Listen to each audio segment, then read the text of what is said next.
यह एक जादुई नींबू था जिसमें लगभग 1 लाख वोल्ट तक बिजली छोड़ने की क्षमता थी, लेकिन टोरिको ने उसे बिना किसी झिझक के एक ही बार में खा लिया। अजीब बात यह थी कि उस तेज बिजली का उस पर कोई बुरा असर नहीं हुआ, बल्कि उसके शरीर के घाव तक भरने लगे। असल में असली खतरा एक चेरी में छिपा था, जिसकी ताकत एक न्यूक्लियर बम जैसी थी। इसी वजह से पूरी टीम उसे सावधानी से सुरक्षा सूट पहनकर एक कार्ट में आगे ले जा रही थी। कमात्सु के पास उसे तैयार करने के लिए सिर्फ 10 मिनट का समय था और यह काम बेहद कठिन था। पहले उस चेरी को 6 डिग्री सेल्सियस तापमान वाले तेल में रखना था। कमात्सु बहुत तनाव में था। उसे बहुत सावधानी से 1-1 मिलीमीटर करके उसकी बाहरी परत उतारनी थी ताकि अंदर का फल खराब ना हो। लेकिन उसकी विनाशकारी शक्ति के बारे में सोचकर उसका हौसला टूटने लगा और वह आगे काम नहीं कर पा रहा था। समय तेजी से खत्म हो रहा था। तभी टोरिको अचानक वहां पहुंचा और पूरी चेरी को एक ही बार में निगल गया। उसके पेट में जोरदार विस्फोट हुआ, धुआं निकलने लगा और वह दर्द से लगभग बेहोश हो गया। ये देखकर उसका प्रतिद्वंदी लेब काफी खुश हुआ, लेकिन अगले ही पल टोरिको फिर से खड़ा हो गया। असल में यह सब कोको की योजना का हिस्सा था। टोरिको ने इससे पहले जो भी चीजें खाई थीं, वे जानबूझकर ऐसी चुनी गई थीं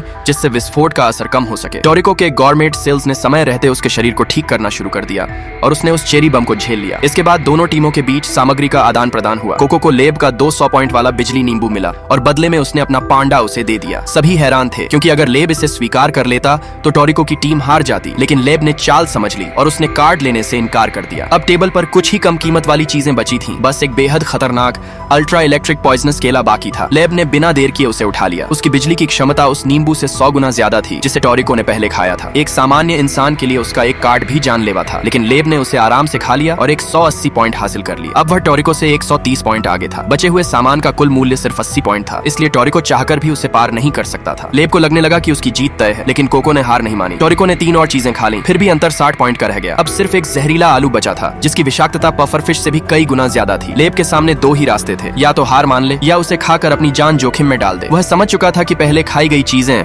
कोको की रणनीति का हिस्सा थीं, जिससे इस आलू का जहर और बढ़ गया था। आखिरकार लेब ने उसे खाने की हिम्मत नहीं की। अंत में जीत टोरिको की टीम की हो गई।